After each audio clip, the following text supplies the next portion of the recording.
up, guys? So I wanted to do this video a lot sooner, but I'm on an 8-day stretch of work. So this is basically what time I've had. Today's the last day, and then I'm off. But anyway, so this came in the mail, I think on Saturday. It's a K&L part. I just got off at Amazon. It was 24 bucks compared to the 140 I was quoted for a brand new Petcock for the Bandit, which is absolutely ridiculous. So I figured I did a little research, and it's probably just a bad gasket, and I'm just gonna try and take it apart myself and see what happens. So I don't know how bad it's leaking fuel, but we'll see. So I'm gonna go ahead and take the tank off and see if these parts match up. Hopefully they do.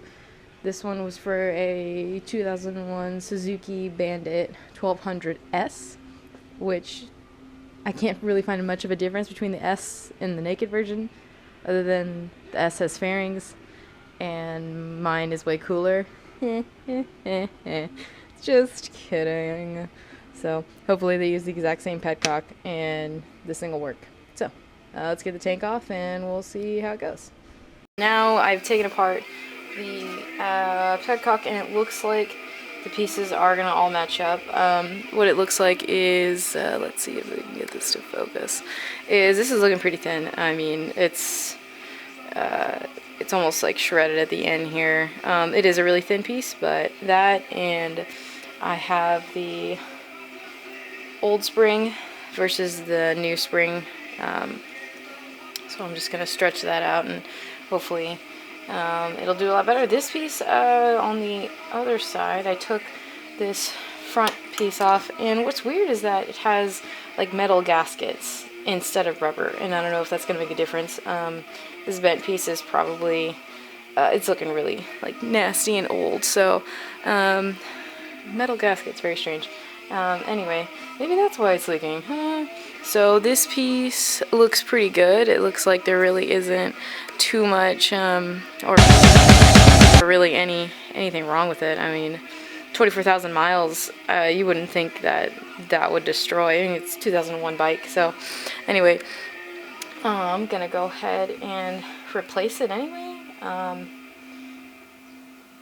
You know what, it looks okay. Yeah, I might as well replace it. Okay, I'm gonna go ahead and pull that out. See if I can get it out.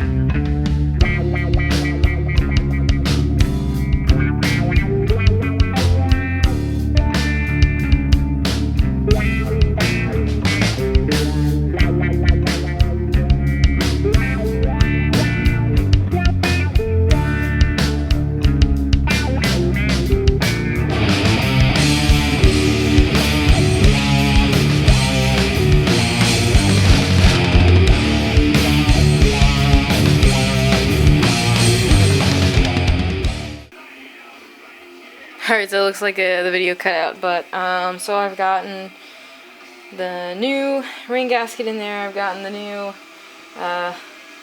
crazy face gasket. The other side was a little difficult to get in, but here's the old one. It's looking pretty gross. That one's in there. I stretched out the old spring because I stretched out this one a little too far, so we're gonna see if it still leaks. I didn't tighten anything like too terribly tight. Everything is just enough so that it's not loose, but not cranked down, you know. We don't want any leaks, so I went ahead and replaced this top gasket here. The other one looked like it was like glued in. I don't know if I need some kind of gasket seal. That might be a good idea, but you know, whatever. I'm cheap, so that's all done. It was really hard to get that piece in. I don't know if it was just loose or whatever, so hopefully we're gonna pop this baby back in, and hopefully no leaks come out, so we'll see. Okay, y'all, so I had put everything back on. This is actually the replacement gasket piece that goes, you can see it fits right in there. The problem was, it wasn't the gasket. The gasket was fine because it wasn't dripping out of the gasket here, and it wasn't dripping out of the switch part either. It was just pouring out of here. And when I first took it off, it was dripping. It wasn't that bad. With this new piece on, it was absolutely pouring out of here, and I figured it out. It was just, if you're having gas pour out of here, this valve here, it is that spring. Oh, let me grab the old one. What did I do with it? I can't find things. Where did you go, little asshole? Oh well. Well, it was... I had put some stuff on wrong anyway. But anyway, so I replaced the spring. Is it in here? Where is it? There's gas everywhere. So do this in a well-ventilated area because you're going to get gas everywhere if you have a leak. Anyway, there's a spring in here. That's the spring I showed you earlier. And I had to take the new one and that was really stretched out and stretch it out even farther. It was not pushing this piece to enough down into it to stop the gas from flowing out. And so what that spring does is it uses this base plate, pushes down on this piece. This piece then pushes, you can see the gasket O-ring on there, it pushes it into the valve and it stops the gas from coming out. So if you have gas pouring out of here, try taking out the spring, get a replacement spring, get something, stretch it out as far as you can. Probably get a good inch and a half spring, and that's going to create enough pressure. And now, I mean, because as soon as I would tip this thing, the gas was pouring out, and I was like, oh my god, I just made it 100 times worse. And now I can't turn it over with one hand, but there's nothing coming out. I am so fucking stoked that not only is the drip gone, but I made it worse, and then I fix it. Sometimes you make things worse before you fix them. So, that's it. So you may not need to buy a replacement kit. You may just need to take out, if you're having it leak into your engine, if it's coming out of here with the bike off, just stretch out that spring and see if it stops dripping from here. If you're having a leak from like anywhere else, like the seal here or that there, you will need to buy a replacement kit, and you may be missing part of the gasket, and maybe just really old. They're actually the gasket that seals against the tank was starting to crack, so that was a good thing that I replaced that. But really super easy fix. Like I said, get your manual. It will teach you how to detach your hoses. Honestly, it's not too complicated, but it is nice knowing exactly what everything is that you're detaching.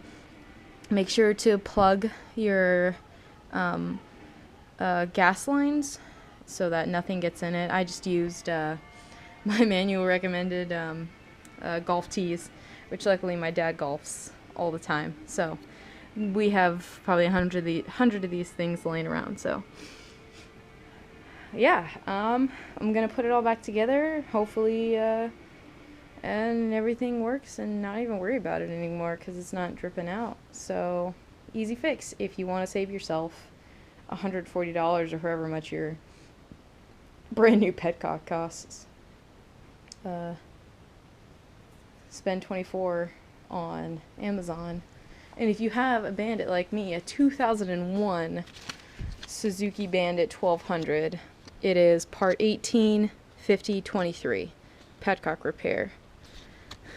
FCK 44, fuck 44 Petcock repair kit, because fuck this, it was stupid. It took me almost 2 hours to do this, but that's because I'm an idiot, and I don't know where everything goes. And definitely take pictures of things before, if you're like me and you forget really easily. Take a picture of everything before you take it apart, because that's going to help a lot. But yeah, thanks for watching. I'm going to put this bad boy back together, and hopefully everything works. I don't know, working on my own bike really makes me nervous because I am not a mechanic. I am no mechanic. But that doesn't mean you can't try, right? So like I said, I'll keep you guys posted on what goes on if something goes wrong, if I run out of gas on the fucking road. I gotta go get ready for work, so don't be afraid to try and work on your own bike. Definitely worth the knowledge, worth knowing. Now I know how to take my tank off and I know what everything is, so good luck to anybody who's about to work on their bike and maybe has a fuel petcock problem. I hope this video helps you. Let me know if you have any questions. If you have the same bike, I might be able to help you out. So go ahead and like and subscribe. I'll keep you guys updated. Alright, peace. To the flick of my lighter, fire to the ass of a joint, get you higher. Never in over my head, I'm a guyver. Even in the midst of the madness, I'm a rider. Heavy on the stamina, amateurs easily revealed in the presence of a panthera. Feline fantasies get fulfilled, tell them K9's chill. It's the leader of the pack with 9 lives to live.